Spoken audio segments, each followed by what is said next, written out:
कहानी की शुरुआत में हम एक ऐसी जेल को देखते हैं जो एक सुनसान टापू पर बनी हुई थी। इस जेल के अंदर आज नए कैदियों को लाया जा रहा था, जिनमें से एक एडमंड भी था।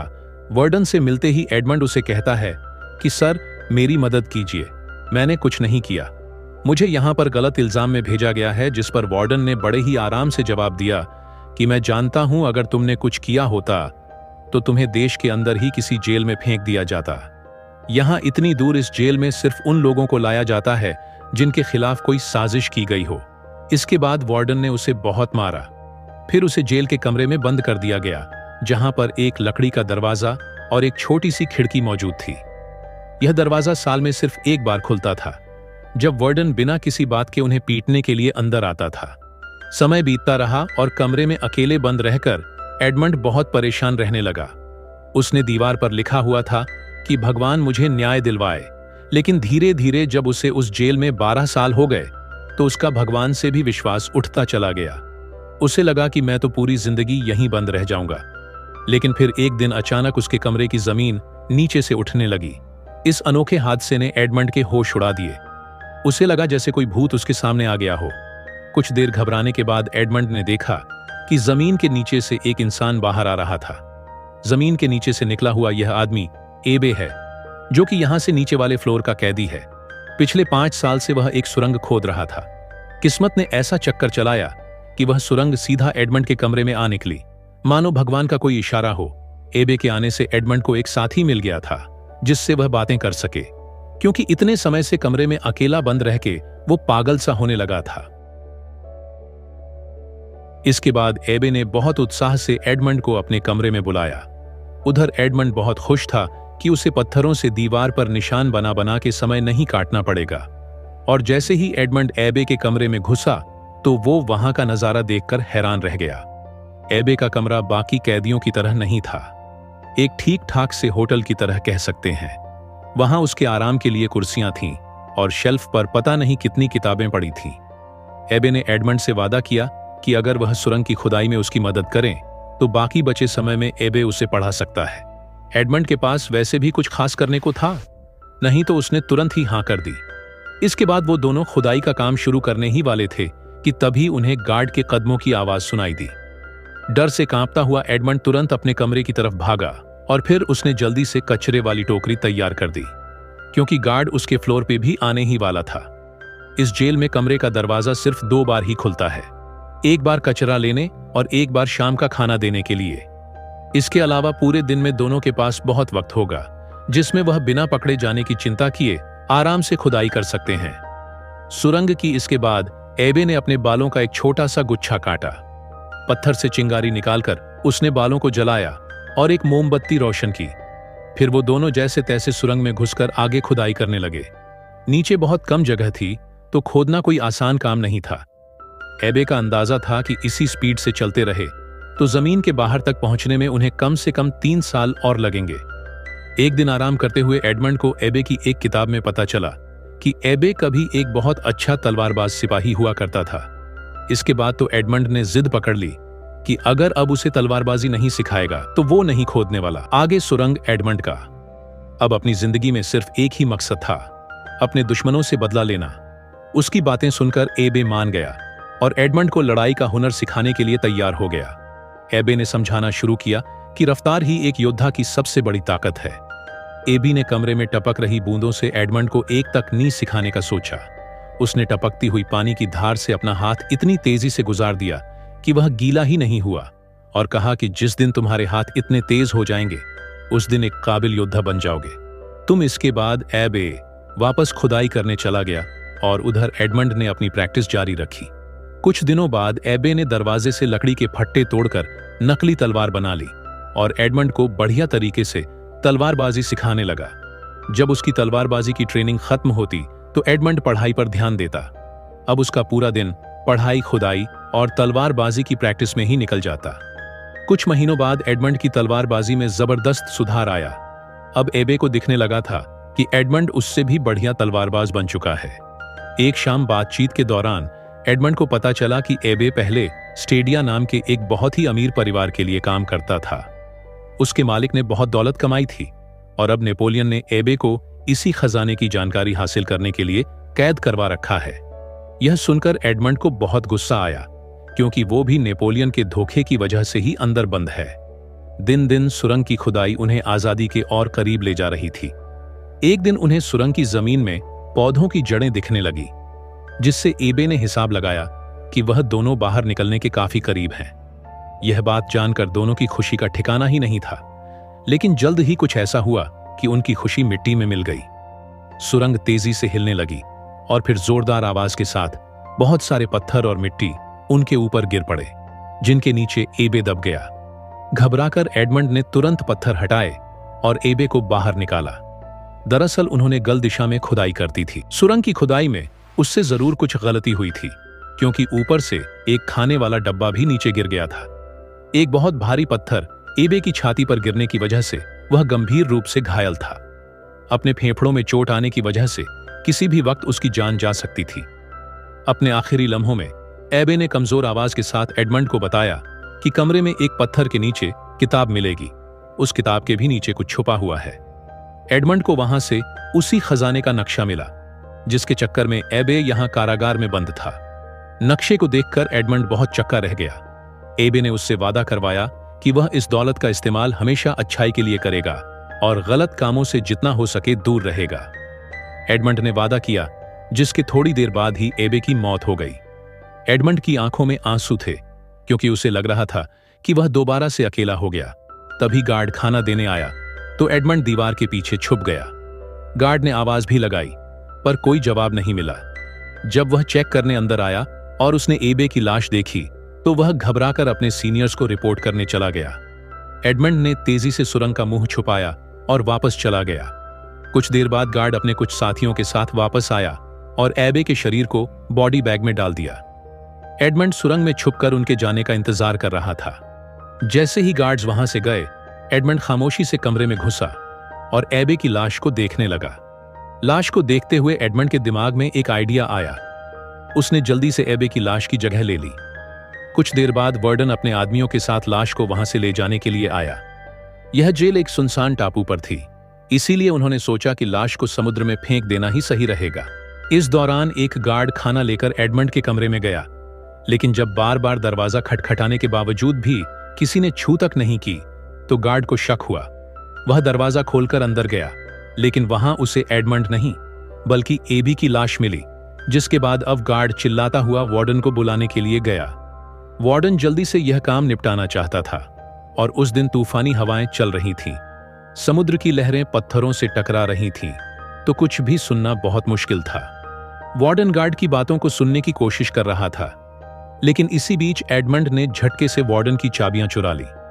लेकिन इस झटके की वजह से वार्डन भी एडमंड के साथ सीधा समुद्र में जा गिरा। समुद्र में गिरते ही एडमंड ने चाबियां की मदद से जल्द खुद को बरी किया, और जैसे ही वह तैरकर ऊपर आया तो उसने पीछे मुड़कर वार्डन को देखा। सालों का गुस्सा उसके अंदर भरा पड़ा था और उसने बेरहमी से वार्डन को पानी में डुबोकर मार डाला। इसके बाद वो बिना पीछे देखे समुद्र में दूर तक तैरता रहा। अगली सुबह जब एडमंड की आंख खुली तो वो एक आइलैंड पर था। न जाने कैसे वो यहां तक जिंदा पहुंच गया। उसे खुद भी समझ नहीं आ रहा था कि वो यहां तक जिंदा कैसे पहुंचा, लेकिन अभी भी वह आजाद नहीं हुआ था। समुद्री डाकुओं का एक झुंड बैठकर आराम से उसे देख रहा था। अब एडमंड को लगा था कि वह मारा जाएगा, लेकिन लुटेरों के सरदार लुईजी ने उसे एक मौका दिया। उसने कहा कि वो एडमंड को जिंदा छोड़ देगा, बस एक शर्त पर। एडमंड को उनके एक साथी जाकोबो से लड़ना होगा, जिसे वो वैसे भी जिंदा गाड़ने वाले थे। अगर जाकोबो जीत गया तो वो उनकी टीम में वापस शामिल हो सकता है, लेकिन वो एडमंड को मार देंगे। लेकिन अगर एडमंड जीत गया तो वो उसे रिहा कर देंगे। जल्द ही दोनों के बीच यह मुकाबला शुरू हुआ। जाकोबो तलवारबाजी में बहुत माहिर था, लेकिन एडमंड की एबे से सीखी हुई तकनीक बहुत ही जबरदस्त साबित हुई। कई हमले करने के बावजूद जाकोबो एडमंड को छू तक नहीं पाया। मौका मिलते ही एडमंड ने तेजी से वार किया और जाकोबो पर गिरा दिया, पर उसे मारने की बजाय एडमंड ने लुईजी से कहा कि देखो, हम दोनों तुम्हारे लिए काम करेंगे। काम के लोग हैं यार, बिना बात क्यों मार रहे हो हमें? और समुद्री लुटेरे ढूंढना कौन सा आसान काम है? एडमंड के हुनर और दया को देखकर लुईजी खुश हुआ और उसने दोनों की ही जान बख्श दी। जहाज पर बातचीत के दौरान एडमंड ने कैप्टन को अपनी पूरी कहानी सुनाई, जिसके बाद उसने एडमंड को आजाद कर दिया ताकि वह अपने बदले का मकसद पूरा कर सके। जाकोबो भी एडमंड के साथ हो लिया। एडमंड ने उसकी जान बचाई थी तो उसने वादा किया कि मैं हमेशा तुम्हारा वफादार बनके रहूंगा। एडमंड ने जाकोबो से एक नाव का बंदोबस्त करने को कहा जब तक कि वह अपने कुछ पर्सनल काम निपटा ले। देर रात एडमंड चुप से अपने पुराने मालिक के घर गया, लेकिन सब कुछ बदल चुका था। बड़े मालिक ने उसे पहचाना तक नहीं। उसे पता चला कि उसके जेल जाने के गम में उसके पिता की भी मौत हो गई। इसी खबर से एडमंड को गहरा सदमा लगा और सबसे बड़ी चोट तो उसे तब लगी जब एडमंड ने जाना कि उसके पुराने दोस्त मुंडेगो ने ही उसे फंसाया था और फिर मुंडेगो ने उसी की मंगेतर मर्सिडीज से शादी भी कर ली। अगली सुबह एडमंड और जाकोबो पूरी हिम्मत से नाव पर सवार होकर उस दिशा में निकल गए जहां नक्शे में खजाने का निशान बना हुआ था। उन्होंने उस टापू का चप्पा चप्पा छान मारा पर खजाना नहीं मिला। लेकिन फिर एडमंड को ख्याल आया कि शायद पानी के नीचे कुछ हो। उसने मैप में बताई हुई जगह के पास एक अंडरग्राउंड तालाब में डुबकी लगाई। वहां उसे कई सारी पुरानी संदूक मिली। जैसे ही उसने एक संदूक खोली तो चमचमाता हुआ सोना दिखाई दिया।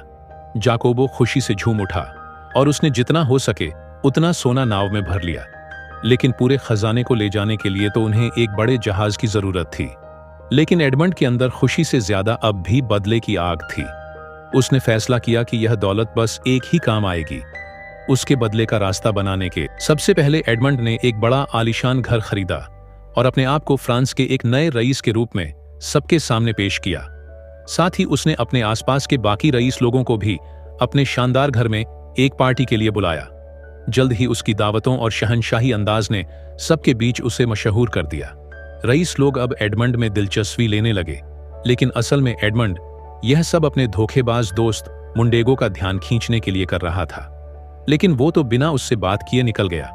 एडमंड की पुरानी मंगेतर मर्सिडीज ने मुंडेगो से शादी तो कर ली थी, लेकिन उसे कभी मुंडेगो से खुशियां नहीं मिली। जुआ और शराब के कारण मोंटेगो बैंक से लिया हुआ पैसा चुकाने के हालत में नहीं था। ऊपर से एडमंड ने ऐसी चालें चली कि मुंडेगो को कहीं और से पैसे भी नहीं मिले। जाकोबो ने एडमंड को खबर दी कि मुंडेगो का एक बेटा भी है, एल्बर्ट, जिसके बाद एडमंड ने एक सुंदर औरत और अपने लुटेरे दोस्तों के साथ मिलकर एल्बर्ट की फर्जी किडनैपिंग करवाई ताकि फिर एडमंड खुद मसीहा बनकर उसे बचा सके। प्लान काम कर गया और एल्बर्ट को यही लगा कि भाई इस बंदे ने तो मेरी जान बचा ली। उसका शुक्रिया अदा करते हुए एल्बर्ट ने एडमंड से गुजारिश की कि कुछ दिन बाद मेरा जन्मदिन है, आप उस पार्टी में जरूर आना। एडमंड ने कुछ नखरे दिखाए पर फिर आखिर में मान गया। उसी पार्टी में एल्बर्ट ने अपने पिता मुंडेगो को एडमंड से मिलवाया। वो दोनों 13 साल बाद एक दूसरे के आमने सामने थे। एडमंड का हुलिया अब इतना बदल गया था कि मोंटेग ने उसे पहचाना नहीं, लेकिन मर्सिडीज ने जैसे ही एडमंड को देखा उसे एक अजीब सा एहसास हुआ और वो समझ नहीं पाई कि ये है कौन। लेकिन जब कुछ देर बाद एडमंड अपने बालों को कुछ खास तरीके से घुमा रहा था तो मर्सिडीज तुरंत पहचान गई, क्योंकि ये एडमंड की पुरानी आदत थी। एडमंड ये जानता था कि मुंडेगो को पैसों की सख्त जरूरत है और इसीलिए वो उसके आगे बढ़ा चढ़ा के बोलने लगा कि भाई मुझे तो एक खास जगह से सोना मिल गया है बहुत सारा, और कल ही जहाज में 100 किलो सोना आएगा। यहां पर मेरा और विल्फोर्ड साहब सब कुछ आपको क्लियर करवाना है। पुलिस से विल्फोर्ड एक करप्ट मजिस्ट्रेट था जिसका इस इलाके की पुलिस पर पूरा काबू था। एडमंड की बातें सुनने के बाद विल्फोर्ड ने मुंडेगो के साथ मिलकर एक प्लान बनाया जिसमें वो एडमंड का खजाना यहां आने से पहले ही लूट लेंगे और फिर सारा सोना उनका। जिस पर मुंडेगो ने कहा कि एक आदमी है जो इस काम में उनकी मदद कर सकता है। दरअसल एडमंड को जेल भिजवाने में भी इन्हीं 3 लोगों का हाथ था और एडमंड ने अब जानबूझकर इन्हें इकट्ठा किया था। खैर, पार्टी खत्म होने के बाद मर्सिडीज चुपके से एडमंड के घोड़ा गाड़ी में जा बैठी। रोते हुए उसने बताया कि मुंडेगो ने उसे धोखा दिया, कहा कि एडमंड को फांसी हो गई। एडमंड को डर था कि यह सच उसके बदले के प्लान को बिगाड़ ना दे, इसीलिए उसने अभी के लिए मर्सिडीज को वापस जाने को कहा। इसके बाद हमने देखा कि एडमंड का सोने वाला जहाज लूट लिया गया है। इसे अंजाम देने वाला मुंडेगो का ही आदमी था जिससे एडमंड को अपना बदला लेना था। वो आदमी सोच रहा था, भाई आसानी से चोरी हो गया, मजा आ गया, पर तभी गार्ड ने आकर उसे पकड़ लिया। वो भागने लगा तो सामने से एडमंड आ गया। आदमी ने लड़ने की कोशिश की पर एडमंड ने रस्सी का फंदा उसके गले में डाल दिया। मारने से पहले एडमंड ने उसे अपनी असली पहचान बताई ताकि उसे याद तो आए कि वह किस गुनाह के लिए मरा है। अब अगला निशाना था मजिस्ट्रेट विलफोर्ड। सालों पहले इसी मैजिस्ट्रेट ने नेपोलियन की चिट्ठी के चक्कर में एडमंड को फंसाया था। मैजिस्ट्रेट का बाप खुद नेपोलियन का सपोर्टर था, लेकिन पावर हासिल करने के चक्कर में मजिस्ट्रेट ने अपने ही पिता को मरवा दिया और इल्जाम एडमंड पर लगवाकर उसे जेल भिजवा दिया। लेकिन अब एडमंड ने बातों बातों में बड़ी चालाकी से मैजिस्ट्रेट से यह पूरी बात बुलवा ली। विलफोर्ड ने भी सब बोल दिया, क्योंकि वैसे भी एडमंड यह सब साबित नहीं कर सकता। लेकिन कमरे में पुलिस पहले से मौजूद थी, जिन्होंने विलफोर्ड की पूरी बात सुन ली और उसे पकड़कर ले गई। उधर कंगाल हो चुका मुंडेगो भागने की तैयारी कर रहा था, लेकिन मर्सिडीज ने उसके साथ चलने से साफ इनकार कर दिया। साथ ही उसने बताया कि एल्बर्ट उसका बेटा असल में एडमंड और मर्सिडीज का बेटा है। एडमंड के अरेस्ट के वक्त वो प्रेग्नेंट थी और इसी मजबूरी में उसने मुंडेगो से शादी कर ली। मुंडेगो गुस्से में चिल्लाया, पर उसके पास कोई दूसरा रास्ता नहीं था। वो एक पुराने किले में गया जहां उन्होंने चोरी का सारा खजाना छुपाया था, लेकिन संदूक के खोलने पर उनके अंदर से सिर्फ रेत ही निकला। आखिरी संदूक में सिर्फ एक छोटा सा चेस का पीस निकला, जो कि एडमंड को मुंडेगो ने ही दिया था। उसी वक्त एडमंड वहां आया और मुंडेगो समझ चुका था कि वो कौन है। गुस्से से पगलाया, मुंडेगो ने तलवार से एडमंड पर हमला किया, पर वो एडमंड का मुकाबला नहीं कर सकता था। एडमंड ने आसानी से उसकी तलवार गिराकर उसे दीवार से लगा दिया। लेकिन जैसे ही एडमंड आखिरी वार करने वाला था, एल्बर्ट ने बीच में आकर कहा कि मैं अपने पिता को ऐसे मरने नहीं दूंगा। इसी चीज का फायदा उठाकर मुंडेगो चुपके से बंदूक में गोली और बारूद भरने लगा। तभी मर्सिडीज भी वहां पहुंची और उसने एडमंड को रोककर बताया कि एल्बर्ट उसी का बेटा है। यह सुनकर तो एडमंड होश खो बैठा। उधर मुंडेगो ने अपनी बंदूक से एडमंड पर निशाना लगाया, लेकिन जकोबो ने तेजी से एक चाकू फेंका, जिससे मुंडेगो का निशाना चूक गया, पर गोली अभी भी मर्सिडीज के कंधे पर जा लगी। इसी अफरा तफरी में मुंडेगो भाग निकला, पर एडमंड ने उसका पीछा किया। लेकिन मुंडेगो ने घोड़े पर चढ़कर जबरदस्त हमला किया तो एडमंड की तलवार गिर गई। अब मुंडेगो जीतता हुआ मालूम पड़ रहा था, लेकिन अंत में एडमंड ने जैसे तैसे मुंडेगो को गिराकर जानलेवा वार किया। मोंटेग की मौके पर ही मौत हो गई। अपनी बदले की आग ठंडी होने के बाद एडमंड अपनी पत्नी मर्सिडीज और एल्बर्ट को लेकर उस जेल में गया जहां उसने 13 साल गुजारे थे। वहां उसे अपने गुरु एब्री की याद आई। उसने एब्री के बारे में सोचते हुए वहां अपना सिर झुकाया और ये पूरा इलाका खुद खरीद लिया ताकि किसी को भी वो सब ना सहना पड़े जो उसने सहा है। वीडियो पसंद आई तो लाइक कर देना, चैनल को सब्सक्राइब कर लेना। मिलते हैं अगली वीडियो में।